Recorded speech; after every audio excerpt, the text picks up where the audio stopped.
Assalamualaikum warahmatullahi wabarakatuh. Halo teman-teman, perkenalkan nama saya Asrinul Hasanah. Di sini saya akan berbagi mengenai praktik dan pemikiran ekonomi Islam pada masa Khulafaur Rasyidin. Seperti yang kita tahu bahwa Khulafaur Rasyidin ini adalah sahabat-sahabat Nabi yang membantu Nabi dalam melaksanakan tugas kenegaraan dan juga pemerintahan selama masa kepemimpinan beliau. Setelah Nabi Muhammad SAW wafat, Khulafaur Rasyidin ini adalah juga tokoh-tokoh yang menggantikan kepemimpinan Nabi Muhammad. Tokoh pertama yang menggantikan Nabi Muhammad SAW setelah beliau wafat yaitu Abu Bakar As-Siddiq, di mana beliau ini memerintah selama 2 tahun, yaitu pada tahun 11 hingga 13 Hijriah atau 632 hingga 634 Masehi. Pada masa itu, Abu Bakar itu menghadapi berbagai masalah terkait dengan adanya orang-orang yang mengaku sebagai nabi, kemudian ada juga kaum yang murtad dan mereka enggan membayar zakat. Karena pada saat itu masyarakat itu merasa bahwa pembayaran zakat itu hanya diwajibkan pada masa Rasulullah, sedangkan setelah Rasulullah wafat, mereka merasa zakat itu tidak menjadi suatu hal yang wajib lagi. Tapi hal penting yang dilakukan oleh Abu Bakar dalam mengelola pendapatan negara pada saat itu yaitu dengan pendirian Baitul Mal. Baitul Mal itu dikelola dengan sangat optimal pada masa Abu Bakar karena beliau sendiri yang langsung menjadi penanggung jawab dari Baitul Mal. Pada saat itu, penerimaan negara itu bersumber dari kharaj atau pajak tanah, kemudian dari zakat, kemudian dari usur atau pajak perdagangan, ada juga dari humus atau 1/5 dari harta rampasan perang, kemudian dari amal fadha, kemudian ada juga dari ghanimah, fai' dan juga hibah. Buat teman-teman yang belum familiar dengan istilah yang saya sebutkan tadi, penjelasannya bisa dibaca di description box ya.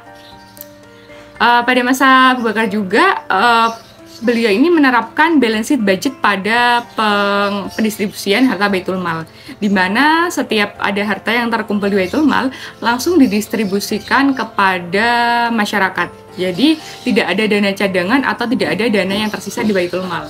Bahkan ketika Abu Bakar wafat, itu hanya ditemukan hanya tersisa 1 dirham saja harta yang ada di Baitul Mal. Juga ini beliau mengelola barang tambang atau rikas yang terdiri dari perak, perunggu, besi, dan baja, sehingga itu juga menjadi salah satu dari sumber pendapatan negara. Tokoh selanjutnya yang menggantikan kepemimpinan Abu Bakar As-Siddiq yaitu pada masa Umar bin Khattab. Beliau memerintah selama kurang lebih 11 tahun, yaitu pada tahun 13 hingga 24 Hijriah atau 634 hingga 644 Masehi. Ada beberapa kebijakan yang beliau ambil selama masa pemerintahan, seperti adanya kepemilikan ghanimah dan fai' yang berupa tanah pertanian itu dikuasai negara, di mana digunakan untuk kepentingan negara dan juga kepentingan masyarakat. Kemudian pada masa beliau, harta Baitul Mal itu dikeluarkan secara bertahap sesuai dengan kebutuhan masyarakat yang itu didasarkan pada musyawarah. Selanjutnya, administrasi pemerintahan itu diatur menjadi 8 wilayah provinsi. Kemudian dalam pendistribusian harta Baitul Mal, beliau itu menggunakan prinsip keutamaan. Artinya ini berbeda dengan yang diterapkan pada masa Abu Bakar, di mana beliau menerapkan prinsip kesamarataan. Sedangkan pada masa Umar ini beliau menerapkan prinsip keutamaan. Artinya di sini adalah beliau itu tidak membagi rata semua harta Baitul Mal, tetapi dia mengutamakan orang-orang yang memang membutuhkan, yaitu orang-orang yang fakir, kemudian miskin, ibnu sabil, seperti itu. Umar ini juga memberlakukan zakat pada kuda dan juga hewan ternak, di mana zakat kuda ini belum ada pada masa Rasulullah dan juga pada masa Abu Bakar. Tokoh selanjutnya yaitu pada masa Utsman bin Affan. Utsman bin Affan ini beliau memerintah sejak tahun 24 hingga 36 Hijriah atau 644 sampai dengan 656 Masehi. Pada masa beliau, pendapatan dan ghanimah dan kharaj ini meningkat ya karena adanya ekspansi dan penaklukan wilayah-wilayah baru. beliau juga menerapkan standarisasi mata uang dinar dan dirham dengan nilai yang tetap sehingga membantu memfasilitasi perdagangan dan juga pertukaran ekonomi pada masa itu. Kemudian pengembangan sistem administrasi pada masa Utsman ini sudah mengalami peningkatan yang baik gitu.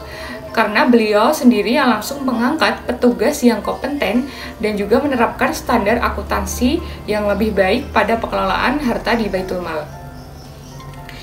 Beliau ini juga mendukung adanya pembangunan di bidang pertanian, seperti beliau itu membangun bendungan, kemudian saluran irigasi dan juga fasilitas umum lainnya yang dimana itu dapat meningkatkan produksi dan juga perdagangan seperti itu.